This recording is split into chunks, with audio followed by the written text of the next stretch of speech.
Good evening. Happy Thursday, y'all. Jan Edwards here with Paving the Way Foundation. And I have one of my most favorite human beings with me tonight, Miss Connie Albers.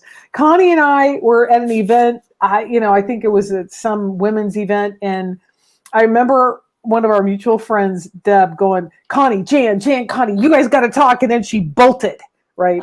And I left us remember standing that. there. We're both like, hi, and clearly we're no strangers to talking to strangers. So I just want to welcome you. Thank you for being a yes to being on our Parent Tech Talk tonight. So if you would be so kind as to share just really a little bit about your background, what you do, and then we're going to talk a little bit about your book, Parenting Outside the Rules.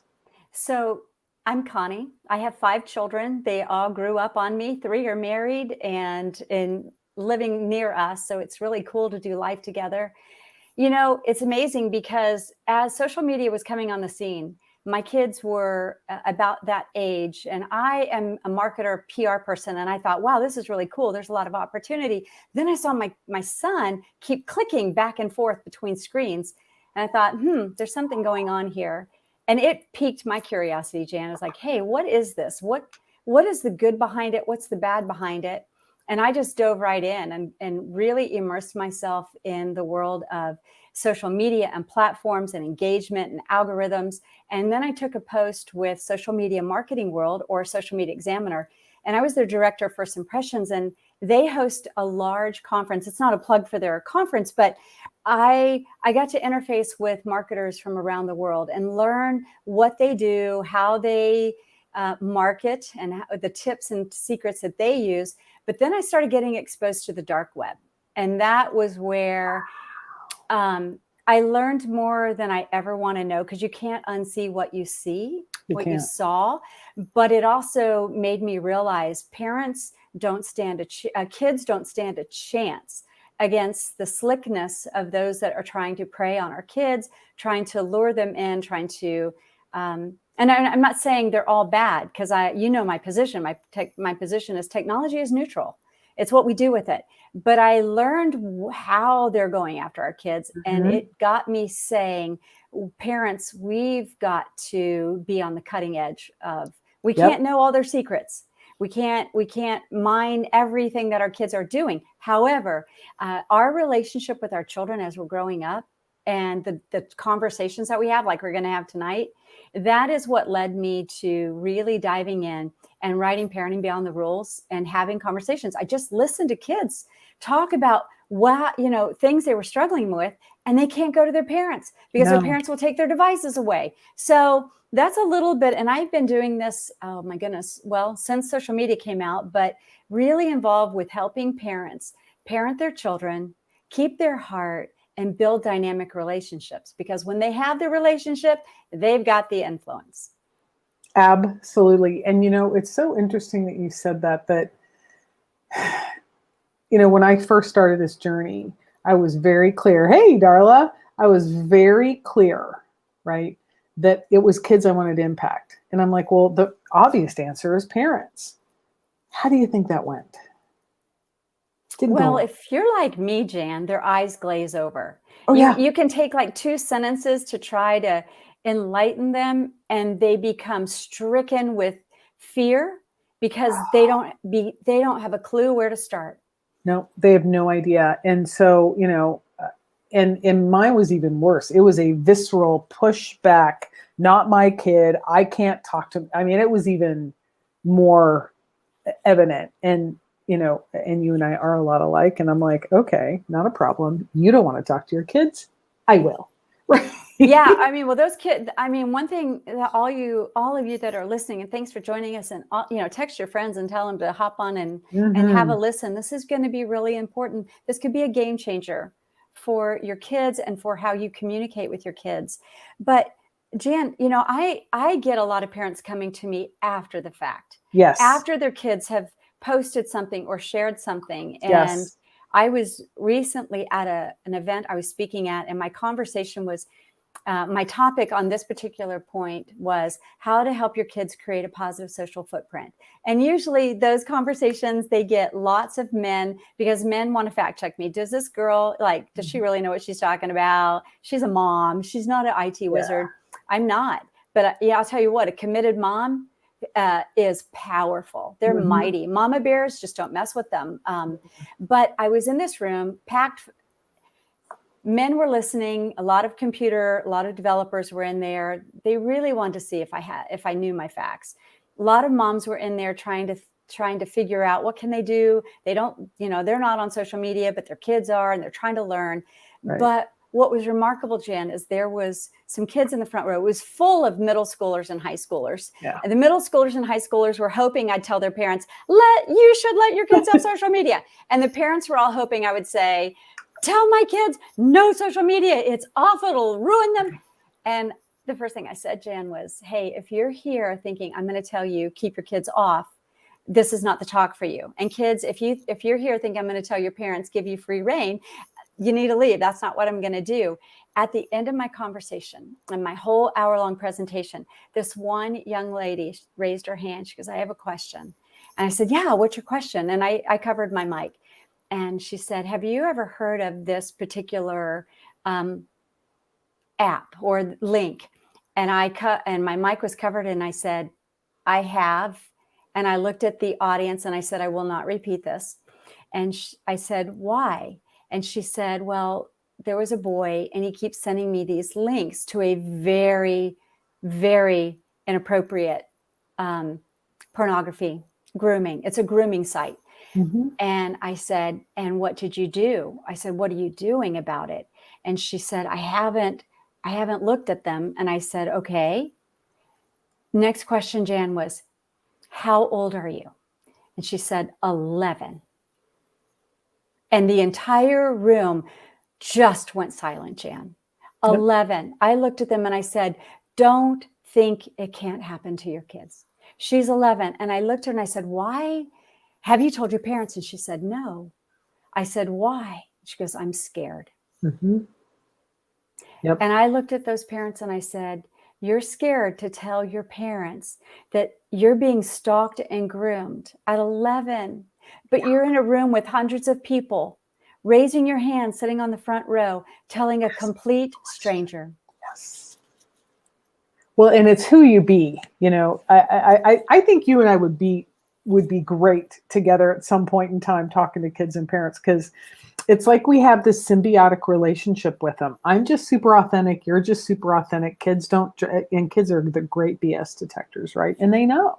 Yeah. They know if you're going to feed them something or if you are coming from the right space, right here, the space right here. Yeah. And I was at a 5th grade class 6 weeks ago. I asked them, how many of you have either gotten a DM asking for or sending you an inappropriate picture? Every hand went up. Every hand went up. And we were just in DC for the past 2 days. And we were advocating for 2 pieces of really important legislation, the Earn It Act and Kids Online Safety Act, and then the reauthorization of the Trafficking Victims Protection Act. And when I shared that story with every single rep and every single senator staff that we were in front of, I asked them, I said, do you remember what age you were in 5th grade? And they're like, 11, 12. I go, no, 9 and 10. Mm-hmm. They're like, okay. And I shared that with them. It's like, and these are young kids, right? Mm-hmm. By the way, for those of you who don't know, Washington's run by young people. So you got to speak. Younger than us. Way younger than us. Like 28 to, actually mid-20s to early 30s. They're the staffers, right? And they're the ones you have to bring that data to. Yeah. And we had to make it real for the young people, for them to be able to take it to their representatives, for them to grasp it. And that's where the reality of what we're dealing with today is where the rubber meets the road. The National Center for Missing and Exploited Children had over 29 million reports of child sexual abuse material last year. That comprised of 85 million images. And I am not talking nudes. I'm talking child on child self-abuse. And I just got an article today. I guess it was Wow. popped out in April. And it says the US hosts more child sexual abuse content online than any other country in the world. So we've got to figure out a way to get through to our kids. And that's why you're on here tonight, right? Is to give the parents some tools to parent outside the rules, to look outside those boundaries and go, how can I reach my kids such that if something like that ever happens to them? Yeah, God, I mean, I would love it if parents could keep that from happening to their kids, frankly. I mean, Same. and I think the only way that's going to happen is the conversations early and often. Mm-hmm. We used to have to encourage parents to talk about the birds and the bees, and that was uncomfortable. And that's nothing compared to what these kids are battling right now. Yep. And parents don't know. They're frankly, life is busy, like you and I know. We got together, and then a month, 2 months, 3 months, and we circle back, and you think, wow, our parents are busy. Mm-hmm. There is good thing. There is hope. I mean, they are afraid, but there is hope. And that is, if you take the initiative, you spend the time, you pay attention, then guess what? Your kids are going to come and talk to you, and they're not going to be hiding it in the bedroom after you've told them to put it away, and they set their alarm and they get up in the middle of the night and they're on a device, or they go to their cousin's house, or they go to grandma's house, or they go to the next door neighbor's house, and they're getting in places they shouldn't be going, because it's so easy, Jan, just to click. Yeah. Go ahead. I was just going to say, and I don't know if you read the article about the young man, CNN posted about the young 17-year-old boy that, mom kissed her son goodnight at 10 and he was dead by 2 a.m. and he was sextorted, right? He sent an inappropriate picture to who he thought was a friend. They came right back with a text and said, if you don't send us $5,000, we're going to send this picture out to your entire social media platforms. As a child, it's petrifying. It's mortifying. Mm-hmm. And now he's embarrassed. He has shame and guilt. And there's no way he's going to go tell his mom this, because they know better, right? That's what our parents think. And then over here, because I was with several survivor warriors over the past few days, they make themselves wrong for not knowing better, right? And this is not, unless you know, you don't know. There's no way that you can fully comprehend as a child the intentional grooming and recruitment that's happening. And that's, I think, part of the parenting outside the rules, is for our parents to really fully understand their prefrontal cortex isn't fully cooked yet until they're in their late 20s, early 30s. Yeah, but what they're being exposed to, they can't even process. No, they can't process. So they don't have the discernment. They don't have the wisdom. But, there's something that happens with our children. They want to know, they want to feel safe and secure. They want to know where their identity is, and they want to know where they belong. So those three things: secure, identity, and belonging. There's a core need our kids have, and they want to feel safe within their family, safe to be able to say, I've been thinking about this, or this is happening, without the fear of getting in trouble by mom and dad, or having mom and dad overreact. And they want to know, kids just want to know, where do they belong? And I want parents to communicate to your children, you belong here. You're put in this family by design, on purpose, and this is where you belong. And when they feel that sense of identity of, hey, we are, like our family would always say, we're the Albers, and this is how we do life. We're the Albers, and this is how we do things. We're the Albers, and no, we're not going to be up at 11, 12, 1 o'clock in the morning chatting with people. This is who we are, and this is what we do. And Jan, when parents get proactive like that, you know what ends up happening? Friction, resistance, secrecy. It's pushed down. It doesn't totally go away, because it depends on the temperament of the child and the natural curiosity of the child. But it reduces that resistance, and it opens the door for them to say, I think I clicked on something I shouldn't have seen, Mom. What do I do? Yes. Dad, can you help me? And you don't sit there and say, Well, don't you know better? We talked about this once. Well, kids learn by repetition. So you have to Exactly. remind them, hey, just so you know, we used to talk about stranger danger, right? Stranger danger, don't talk to strangers. But the device removes that inhibition because it's not really a person there. It's a screen. But yeah. And it's interesting. I was at a conference 2 weeks ago, and it was the first time I'd seen a lot of people not on screen. And I was noticing how they could be with each other, because I'm an observer, right? I observe. I sit back and observe a little bit before I insert myself. Unless, of course, something's happening, I'll just dive right in. But I was observing, and I was watching people. They could be with each other for just, I'm going to say 5, 10, maybe 15 minutes. And then boom, they go right to the phone. Because they hadn't been with people for so long. And this was more comfortable. And I thought, well, isn't this interesting? If we're dealing with this, what are our kids dealing with? Again, goes back to belonging and identity. It used to be. Say more about, I want you to break down secure, identity, and belonging. Like if you can break those 3 things down, because I think that's really important for us as adults to fully understand, what does that mean, be secure, right? Because I can say I'm secure in my own self, but like, no, we're not talking really, about what being does that secure mean? in yourself. Yeah. We're talking about feeling secure as in safe. I'm safe. I'm safe inside these walls. Like I would always tell my kids, the doors lock on the inside to keep others out, not to keep you in. And there's a sense of safety and security, a secure feeling that within our family, and as much as possible, right? We can't stop everything. Sometimes things do happen, but that sense down in their core that here I'm safe. I'm safe if I have a meltdown, if I have an attitude, if I am excited about something.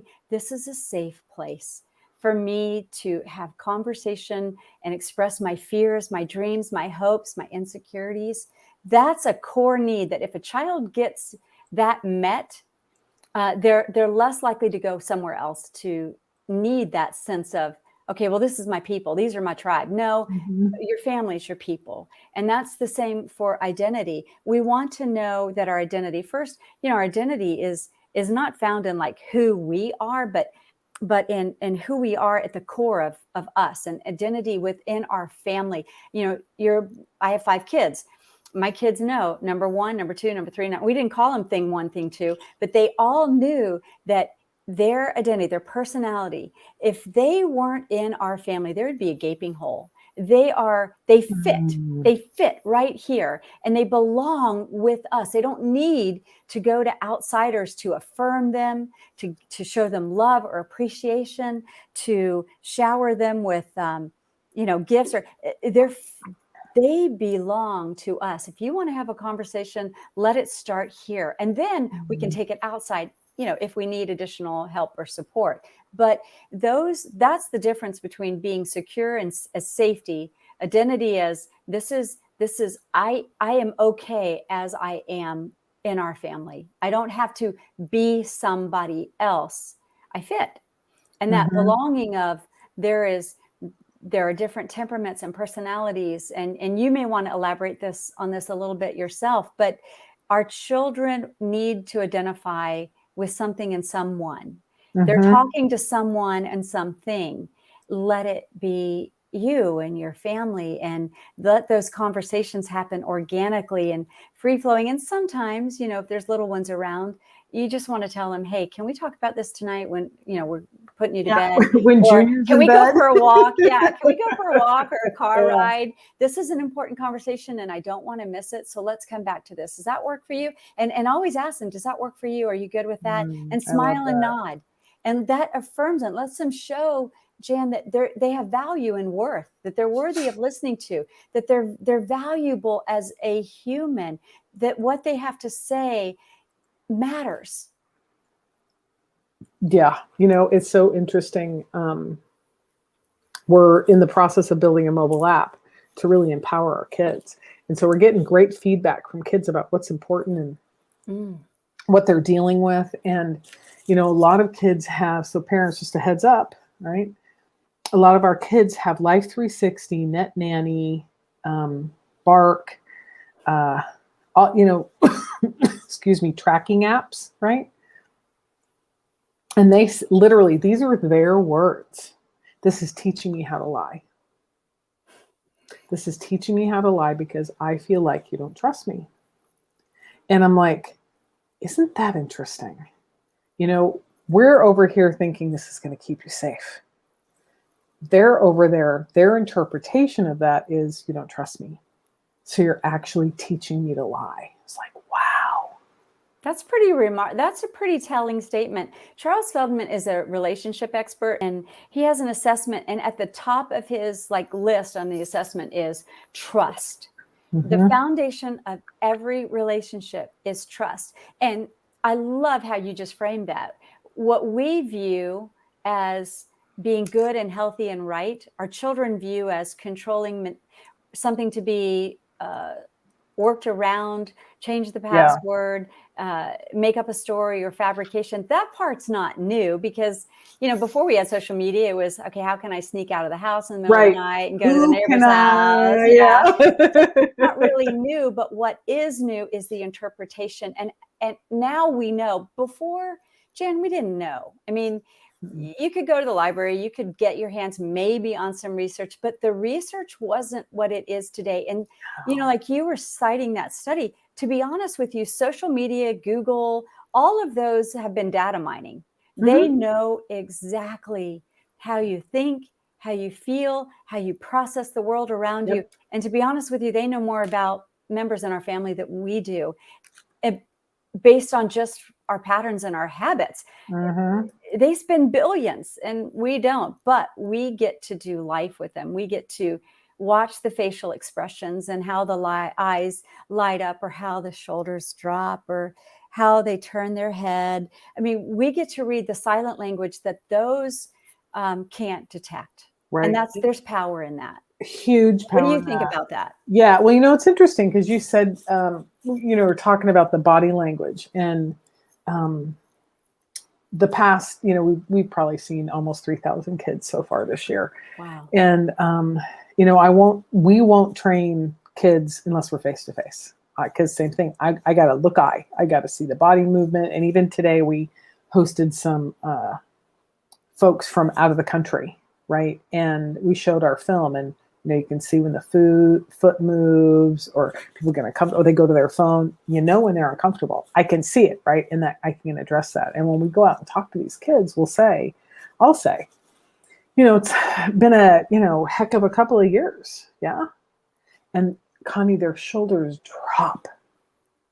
And it's like somebody's just acknowledging God. The elephant in the room. Yes. It's like, thank God somebody's saying something, And I'm like, look, y'all have been the hardest hit. I said, you've got parents that are freaked out because it's whack-a-mole. It's uncertain for us. And we don't know how to language it. We're not trained. Okay. So we're uncomfortable. We're uneven. Yeah. There's uncertainty everywhere. And our kids love what you said. We don't know how to language it. I love that. We don't. I mean, neither do our kids. No. And then they make feeble attempts, Jan, to express how they're feeling. And because they are kids, mm-hmm. because they don't normally, it's very unusual for a child, unless you have a real thinker, yes. for them to get it right on the first mm-hmm. go around. So they say something, and what do? Ah! And we freak out and we overreact, or, we give them that look. I'm yes. so disappointed in you.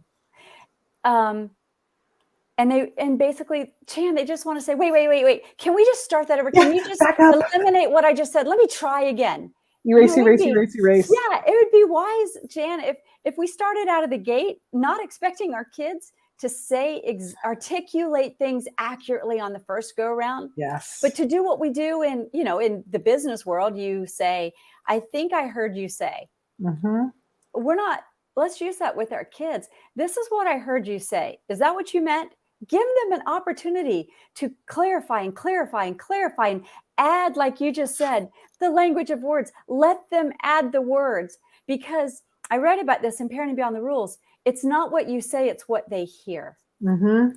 So let's reframe that. It's not what your kids say, it's what you hear. And what you hear, because you have a grid, a filtration system, you got miles down the road on your children, your verbal skills, your process, everything is more developed than your children.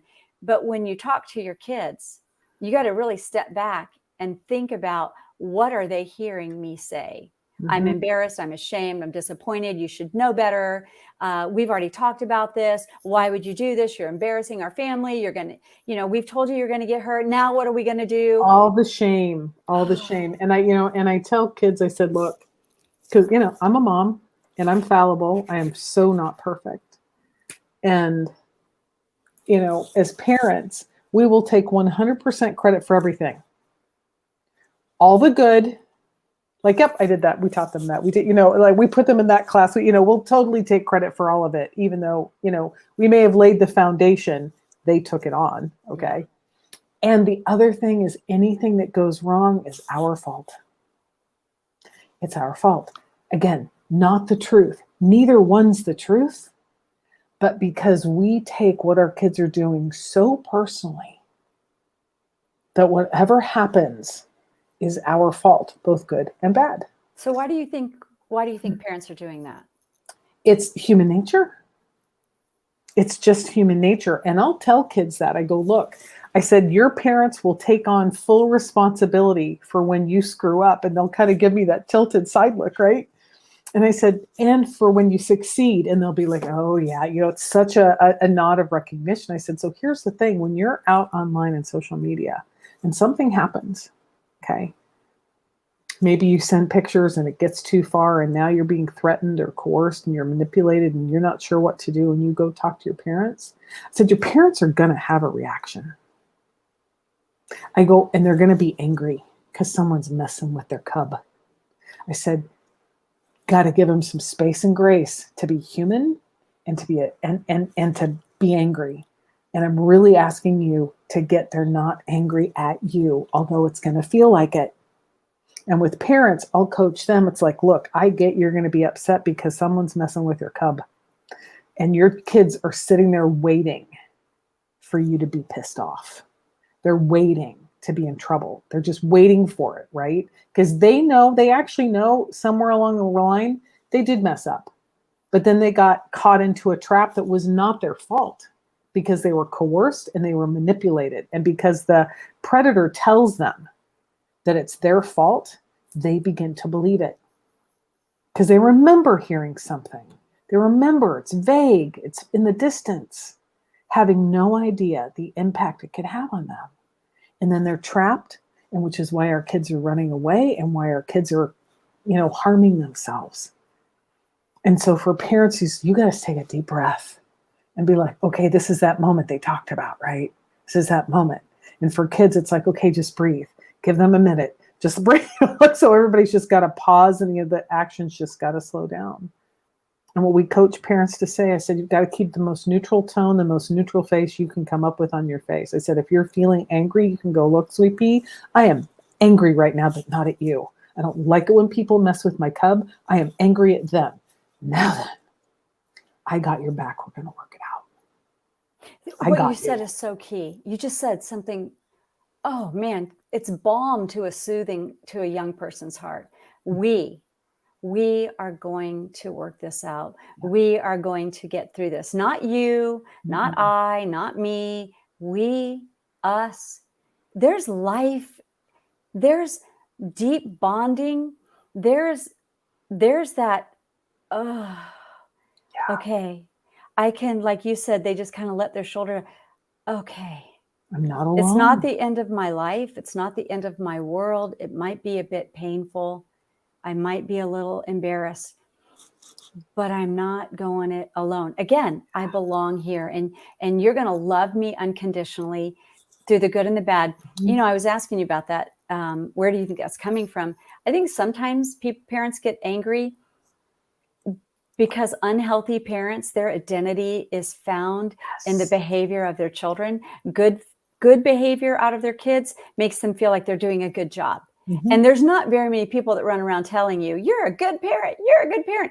And it's not very often that your kids run up to you and tell you what a wonderful parent is, a wonderful parent You are, unless, of course, they want pizza for dinner, or they want the keys to the car, or they want to go to a friend's house.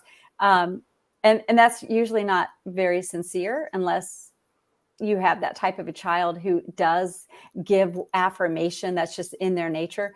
But if our identity is found in external behavior, then we will get our world shattered if our children don't perform. So when we think about how we're talking to our kids, parenting kids is not based on their external behavior. No, it's not.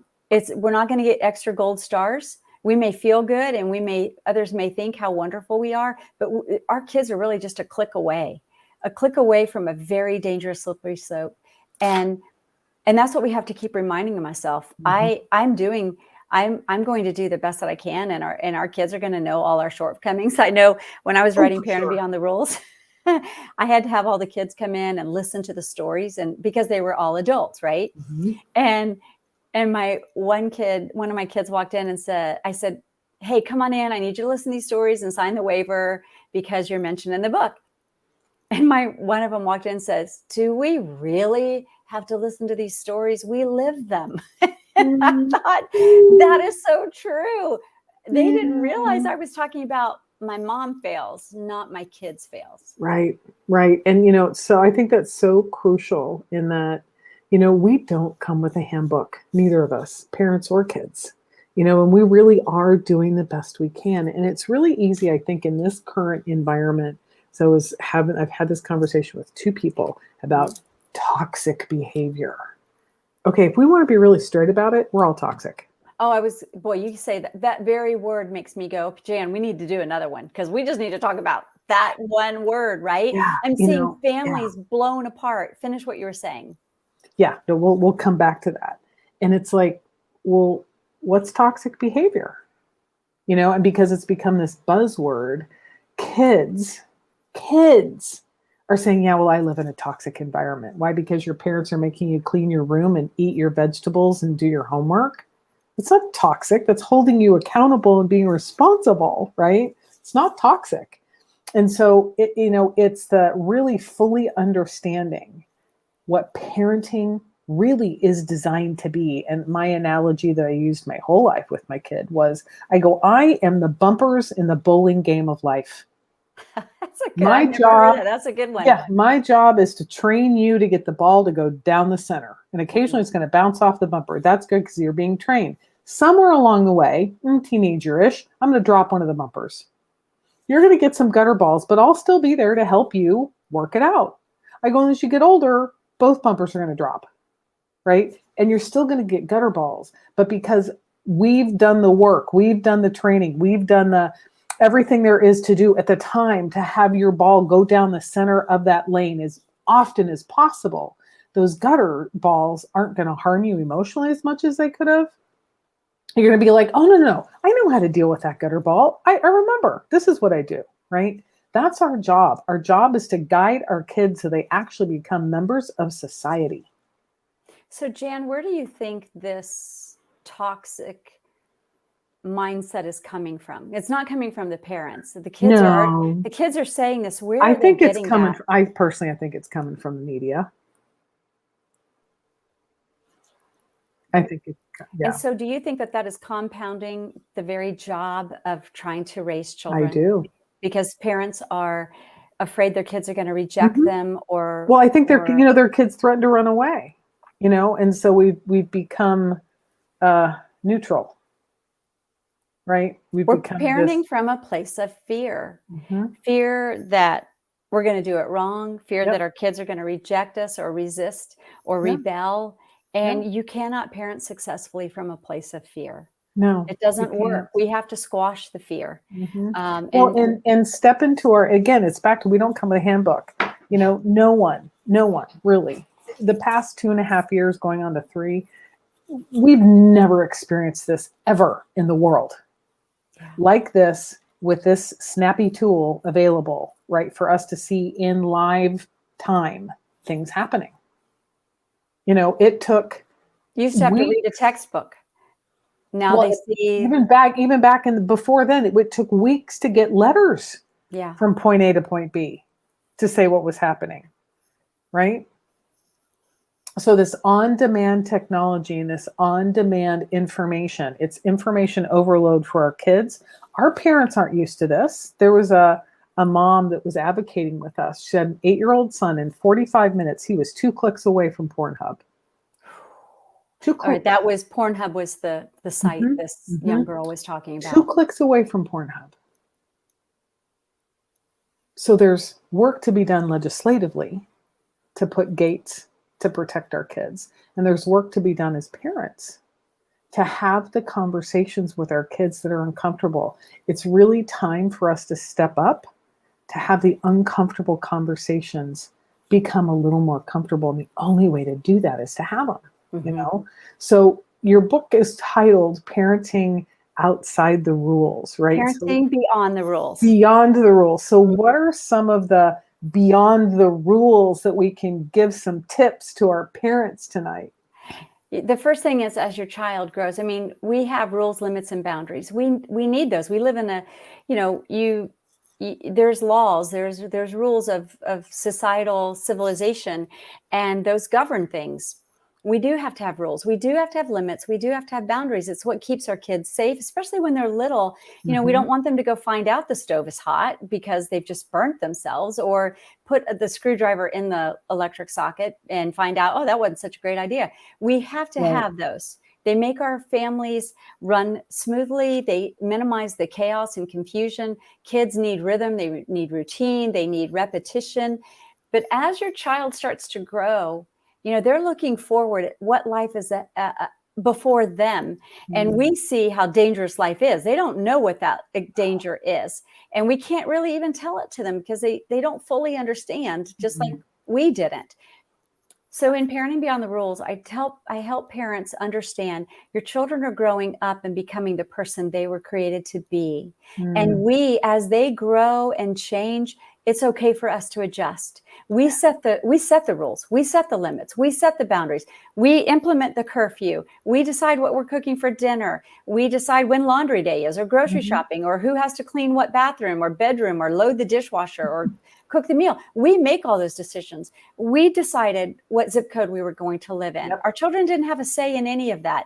We might let them pick the color for their bedroom if they have their own bedroom, for the walls, maybe. But so much of what a child receives is outside of they don't have any say.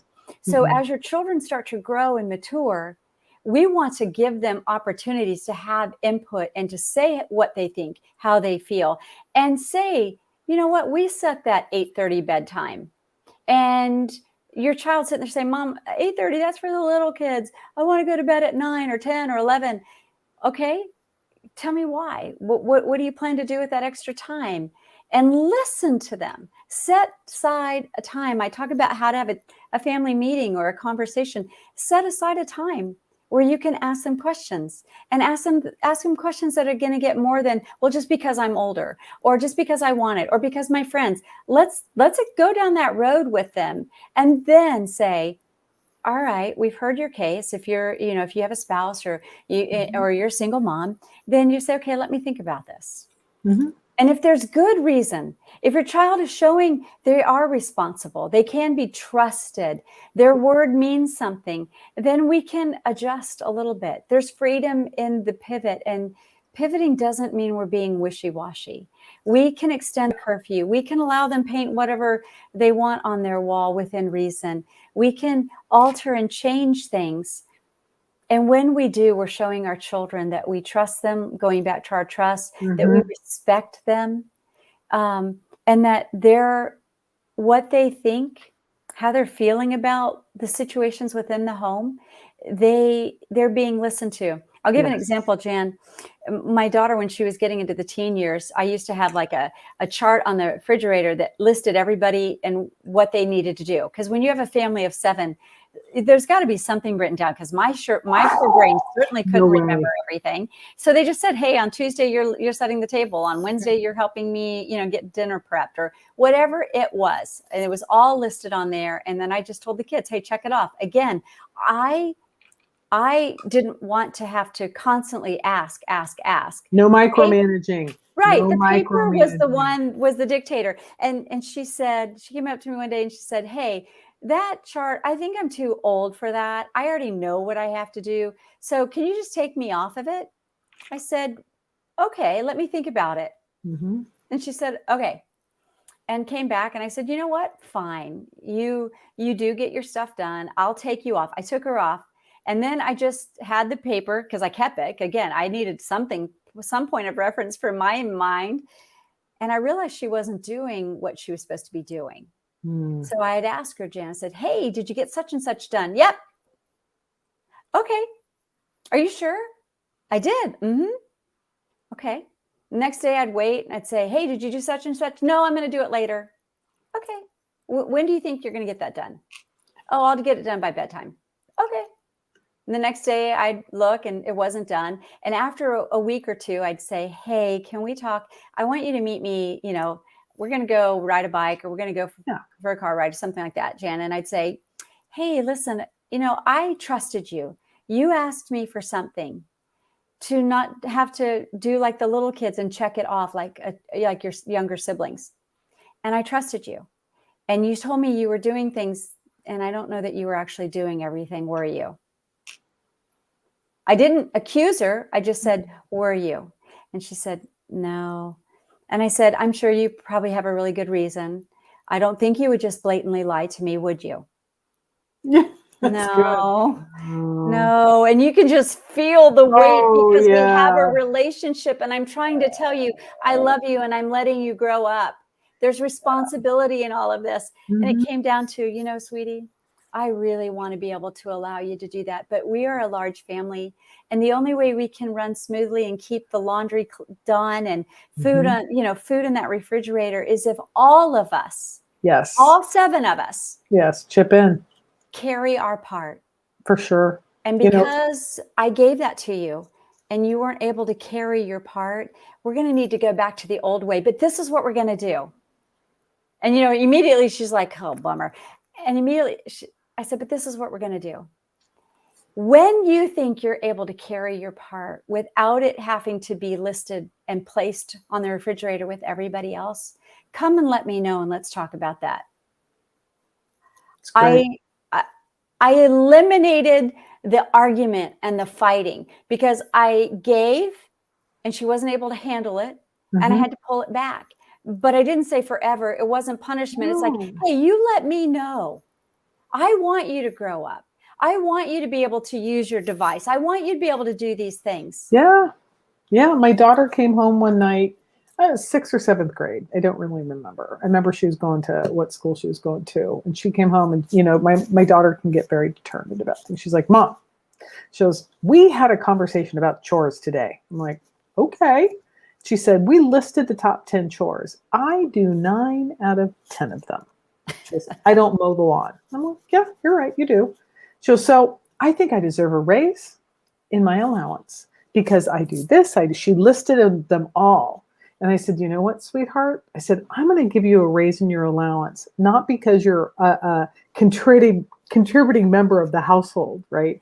I said, because you did the thinking, you did the critical thinking, you made your case and it was solid. You had some evidence. I said, you brought me thought. I'm rewarding your thinking, not the chores that you do because you're a part of the household.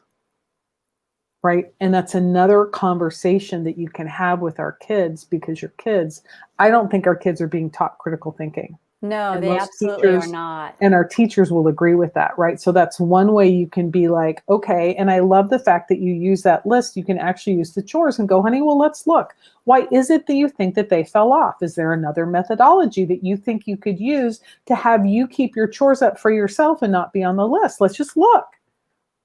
And see, you're not the bad guy. It's that piece of paper. It's exactly.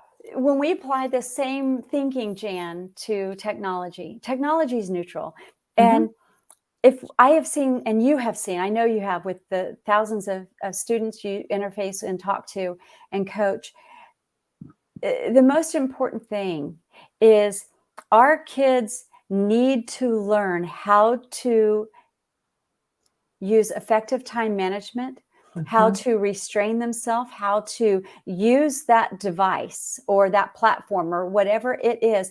They've got to learn how to use it skillfully, like a master sculptor who's carving away at something and getting and not getting overwhelmed by it, and creating that positive social footprint. So I know we don't have a whole lot of time, but some of the specifics I talk about is our kids need to learn how to use them to create a positive social footprint by reminding them, as you do all the time, Jan, they're going to get a job one day, or they're going to want to. Maybe they're going to apply for a scholarship, or to play a sport, or play music, or to join a speech and debate team, or whatever it is.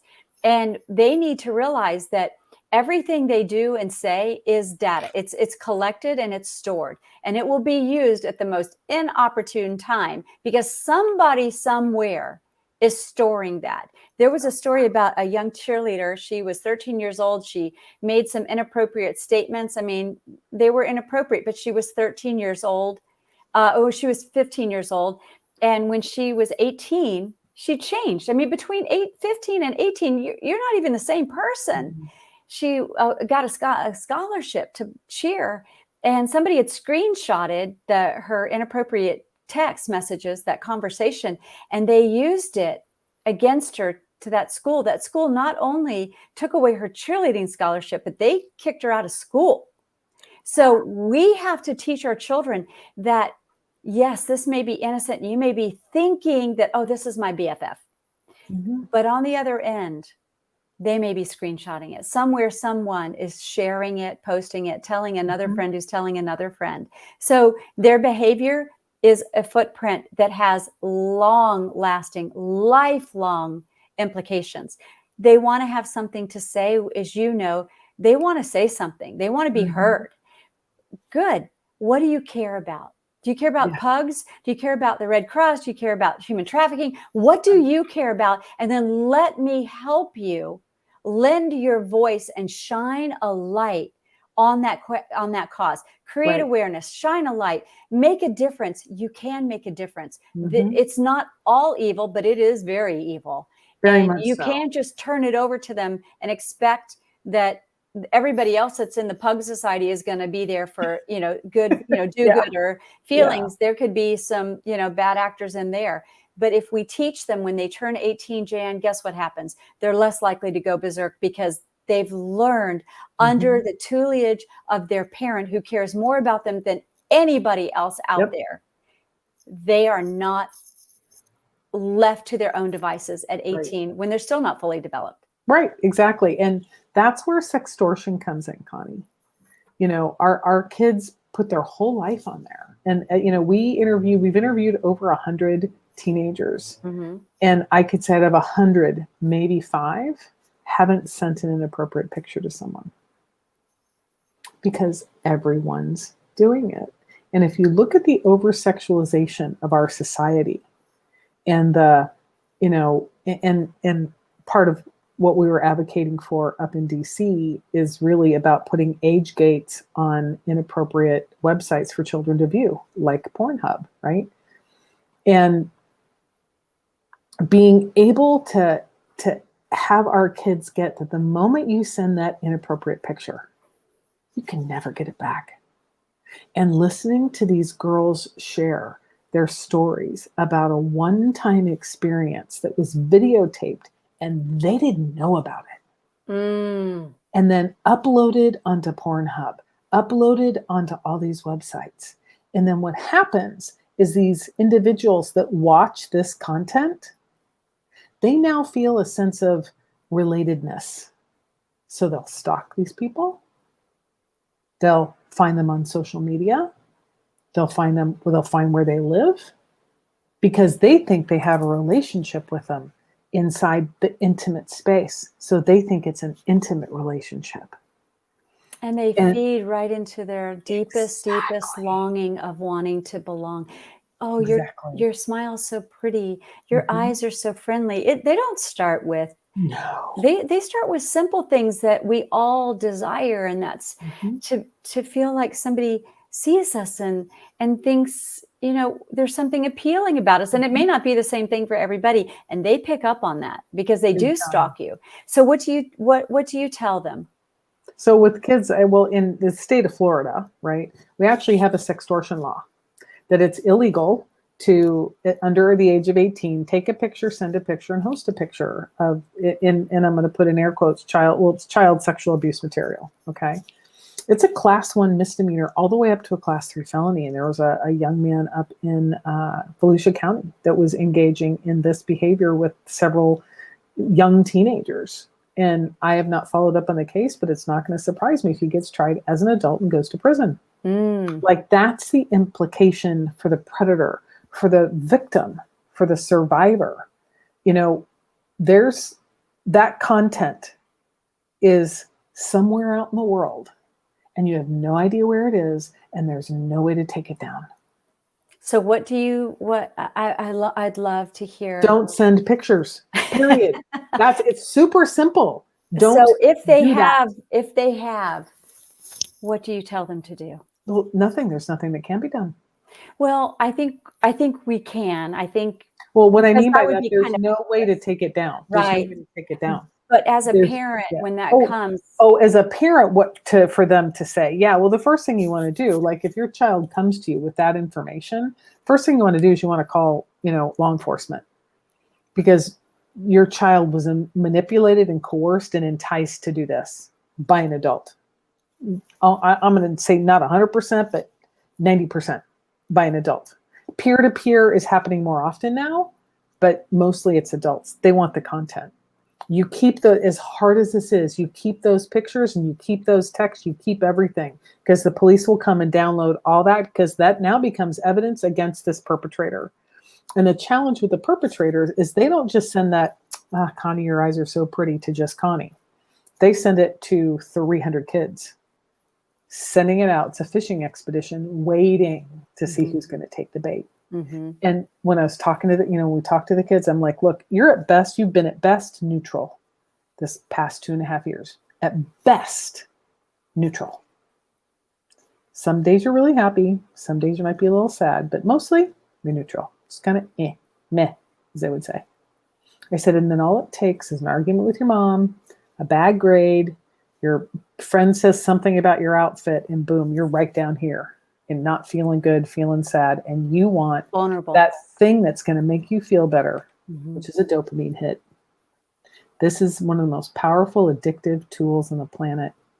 You go out and you get that dopamine hit, and you remember that guy said something about you shouldn't take DMs from strangers, but I'm feeling down.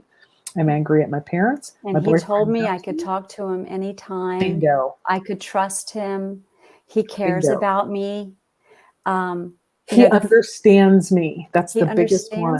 That's the number one thing. When I was writing Parenting Beyond the Rules, I had been working with kids for about 25 years, just listening. And I never realized I was journaling everything, like conversations we would have, because kids want to talk to somebody. And that's why I keep saying, they're talking to somebody, let it be you. But, if that happens to your kids, once you've reported it, and you've done the legal part, you need to wrap your arms around them 100%. And let them cry and let them feel all the emotions and have enormous empathy and compassion and not be combative, but just say, I know this hurts.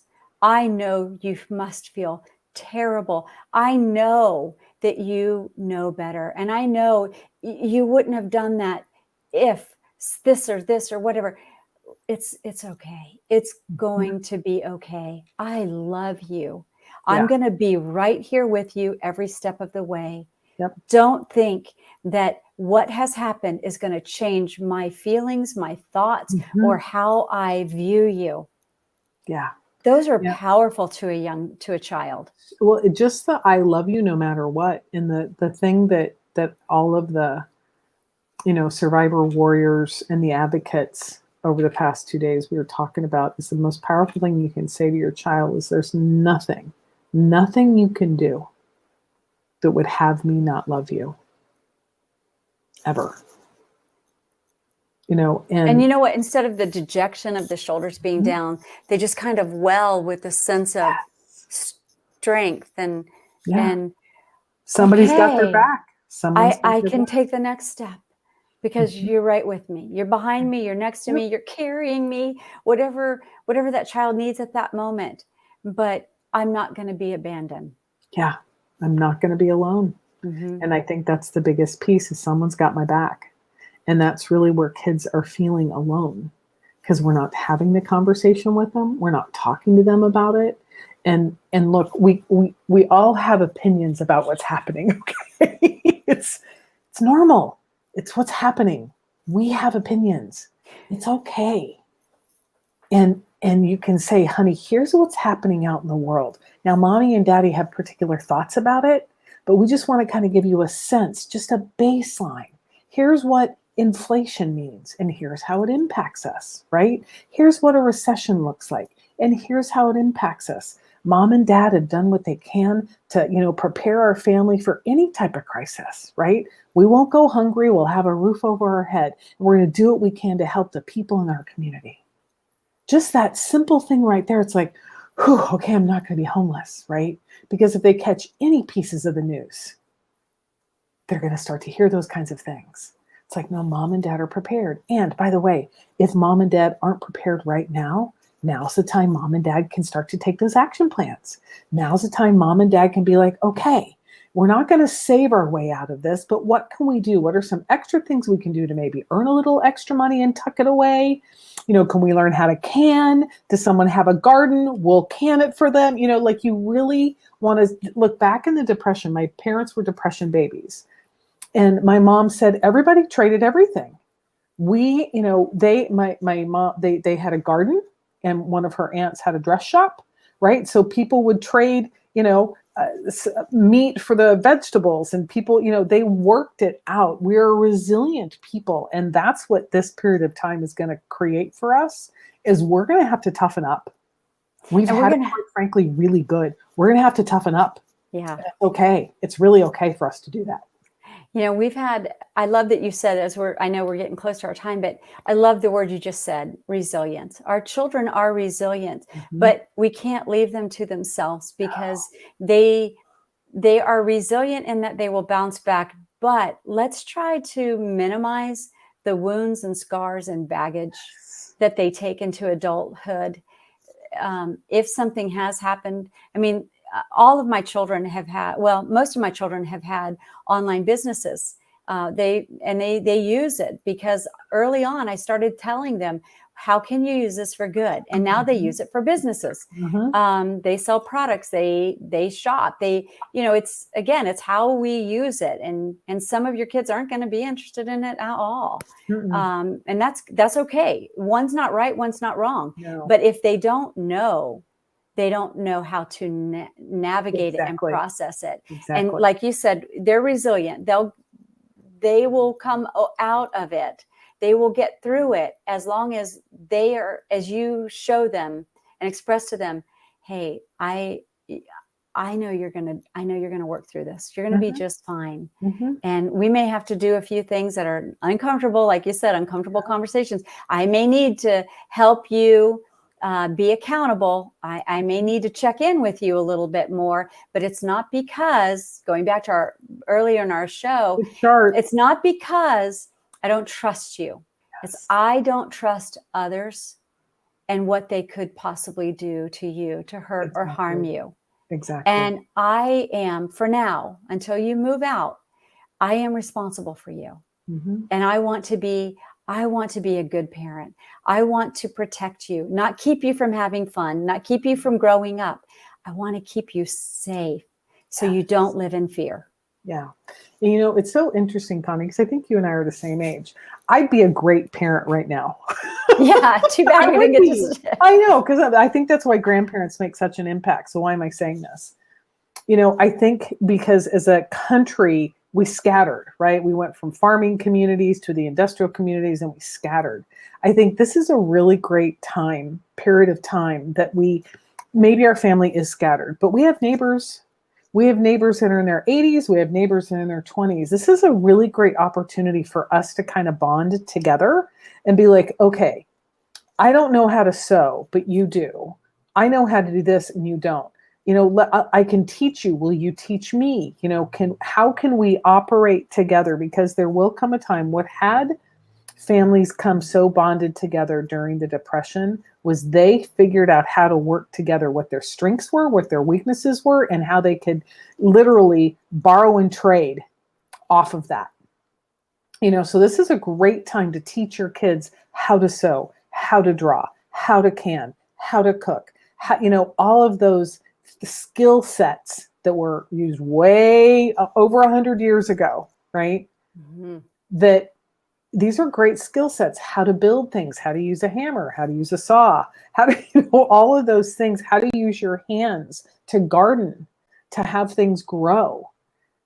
Watching little kids, I remember everybody had that little seed that they put in the little jar and they watched it grow, right? Right. Yeah, there's something exciting about that. I think this is an opportunity for us as families to come together and to bond. And it may be a little weird at first because it's not COVID lockdown, Right. but it's going to be an opportunity for us to bond and learn new skills together and then share those skills with those around us. Very well said. Very well said. I So, I want to give hope to all the listeners that are in the trenches. You're doing this. It's repetitive. It can be messy. It can feel uncomfortable. You can feel confused or that you're failing, but you have to realize that you're going somewhere and you've got to paint a picture of possibilities for your kids. Your children are a masterpiece in the making. And in order for a masterpiece to be created, it's not paint by numbers. You can't parent each child the same. You don't speak to each child the same. You can have the same curfew, but you're helping your child become who they are supposed to be. And that's what we have to keep telling our kids. Listen, I see this amazing future for you. I see who you are.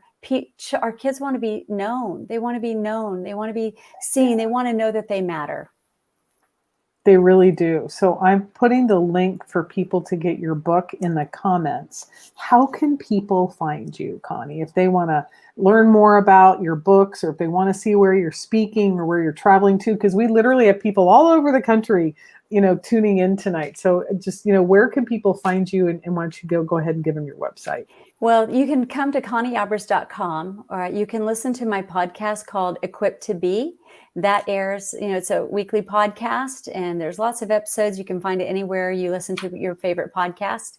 And you can find me on social media. I do have most things listed on the website, and I'd love for you to subscribe. I do have some parenting hacks. It's several PDFs, and you go to conniealbers.com/hacks. And there's like 7 different sheets, and it complements what I cover in Parenting Beyond the Rules. They're easy to use and start right away. And that's the most important thing.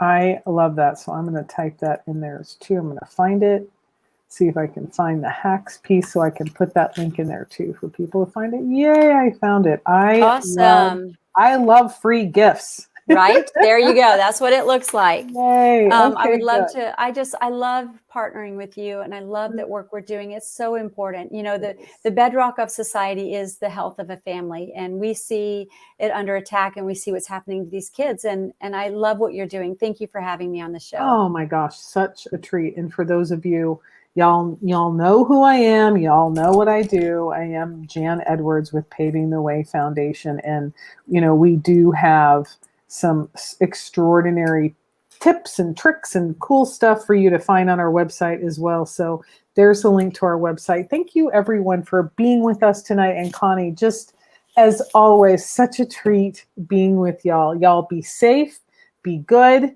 know that you are loved beyond measure. And thanks for being with us tonight. Good night.